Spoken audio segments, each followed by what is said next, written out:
ओम नमः शिवाय। मित्रों, धार्मिक मान्यताओं के अनुसार कलाई पर रक्षा सूत्र, राखी या कलावा बांधने से मनुष्य के भाग्य में वृद्धि होती है। रक्षाबंधन के दिन बांधी गई राखी को कम से कम जन्माष्टमी तक जरूर बांधे रखना चाहिए।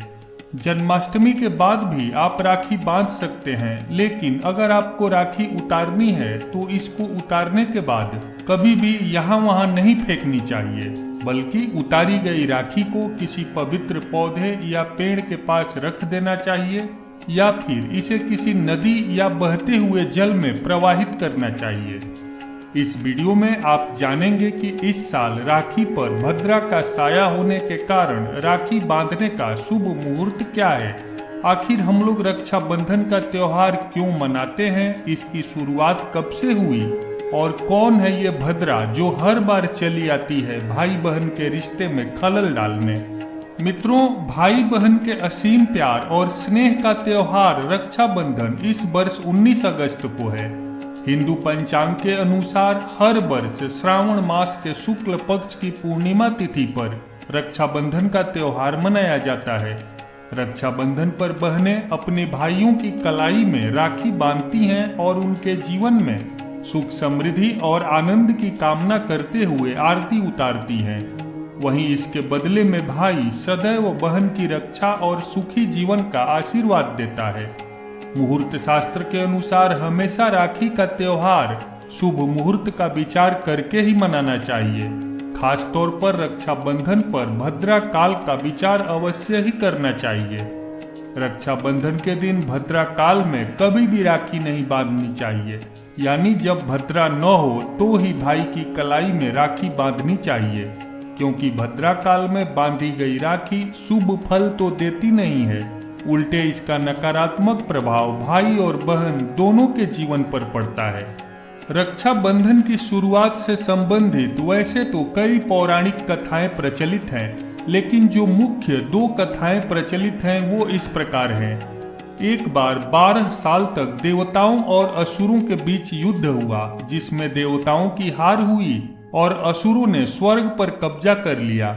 हार से निराश होकर स्वर्ग के राजा इंद्र अपने गुरु बृहस्पति के पास गए और कहने लगे कि मैं फिर से असुरों से युद्ध करके स्वर्ग को वापस पाना चाहता हूँ, जबकि असुर हम देवताओं से शक्तिशाली हैं और अब तक के युद्ध में हमें हार ही हाथ लगी है।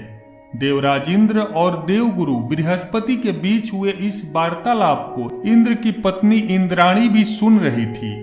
उन्होंने देवराज इंद्र से कहा कि कल श्रावण मास के शुक्ल पक्ष की पूर्णिमा है, मैं विधान पूर्वक रक्षा सूत्र तैयार करूंगी, आप ब्राह्मणों से अपनी कलाई में बंधवा लीजिएगा, इससे जरूर आप विजयी होंगे। दूसरे दिन इंद्र ने रक्षा सूत्र को अपनी कलाई में विधि विधान के साथ बंधवाया। इसके बाद ऐरावत हाथी पर चढ़कर इंद्र रण क्षेत्र में पहुंचकर असुरों के साथ भयंकर युद्ध करने लगे। कई असुर मारे गए, इससे बाकी के बचे हुए असुर इतने भयभीत हुए कि वे रण क्षेत्र छोड़कर भाग खड़े हुए। इस प्रकार रक्षा विधान के प्रभाव से इंद्र की विजय हुई, उन्हें फिर से अपना हारा हुआ स्वर्ग वापस मिला और तभी से यह पर्व मनाया जाने लगा। दूसरी कथा के अनुसार एक बार भगवान श्री कृष्ण के हाथ में चोट लग गई थी और वहां से खून निकलने लगा। उस समय द्रौपदी ने तुरंत अपनी साड़ी को फाड़कर श्री कृष्ण के हाथ में बांध दिया। उस समय भगवान श्री कृष्ण ने द्रौपदी को ये वचन दिया था कि तुम्हारे जीवन में जब भी कोई संकट आए तो मुझे सिर्फ याद कर लेना। ऐसी मान्यता है कि इसी बंधन के ऋणी होकर श्री कृष्ण ने कौरवों की सभा में दुशासन द्वारा चीरहरण करते समय द्रौपदी की लाज बचाई थी। वैदिक पंचांग की गणना के अनुसार इस साल 19 अगस्त को रक्षाबंधन के दिन भद्रा रहेगी। 19 अगस्त को सूर्योदय से पहले ही भद्रा लग जाएगी, जो दोपहर करीब 1:29 तक रहेगी। ऐसे में भद्रा की समाप्ति के बाद ही रक्षाबंधन का त्योहार मनाया जाना उचित होगा। 19 अगस्त को राखी दोपहर 1:30 के बाद से लेकर शाम 7 बजे के बीच तक बांधने के लिए सबसे शुभ समय होगा। दरअसल इस बार शाम 7 बजे तक लगातार चर, लाभ और अमृत का शुभ चौघड़िया मुहूर्त भी रहेगा। धार्मिक मान्यताओं और ज्योतिष के अनुसार भद्रा भगवान सूर्य और छाया की पुत्री और शनिदेव की बहन मानी जाती है। अपने भाई शनिदेव की तरह ही भद्रा का स्वभाव भी बहुत कठोर माना जाता है। वह हर शुभ कार्य में बाधा डालती थी। ऐसे में उसके पिता सूर्यदेव ने भद्रा पर नियंत्रण पाने के लिए ब्रह्मा जी से मदद मांगी। इसलिए ब्रह्मा जी ने उसे नियंत्रित करने के लिए पंचांग के प्रमुख अंग विष्टिकरण में स्थान दिया था। उन्होंने कहा कि भद्रा लगी होने पर कोई भी शुभ कार्य करना वर्जित होगा, लेकिन भद्रा के पश्चात उस कार्य को किया जा सकेगा। हालांकि भद्रा के वक्त तंत्र मंत्र की पूजा और कोर्ट कचहरी का कोई काम करना अशुभ नहीं माना जाता है, लेकिन भद्रा में शादी विवाह, रक्षाबंधन और होलिका दहन जैसे शुभ कार्य करने की मनाही है। भद्रा तीनों लोकों में विचरण करती है। शास्त्रों के अनुसार स्वर्ग लोक में निवास करने वाली भद्रा शुभ फलदायक, पाताल लोक में निवास करने वाली भद्रा धन संचय कारक एवं मृत्यु लोक अर्थात पृथ्वी पर निवास करने वाली भद्रा समस्त कार्यों की विनाशक होती है।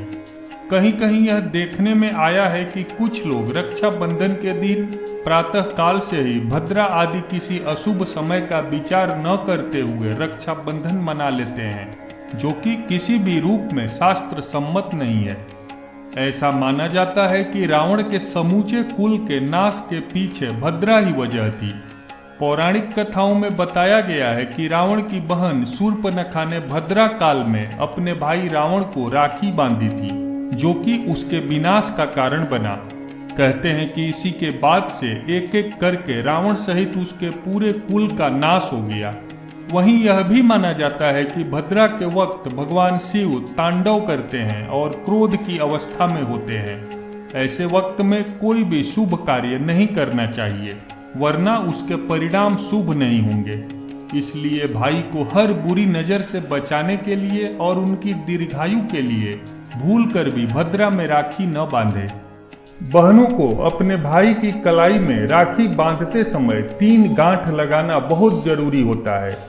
मान्यता है कि राखी की पहली गांठ भाई की लंबी उम्र के लिए, दूसरी गांठ खुद की लंबी उम्र के लिए और तीसरी गांठ भाई बहन के बीच रिश्ते के दीर्घायु के लिए बांधी जाती है। हिंदू धर्म ग्रंथ के मुताबिक 3 गांठ का संबंध 3 देवता ब्रह्मा, विष्णु और महेश से है। मित्रों, इसी तरह की जानकारियों के लिए वीडियो को लाइक करके चैनल को सब्सक्राइब जरूर करें।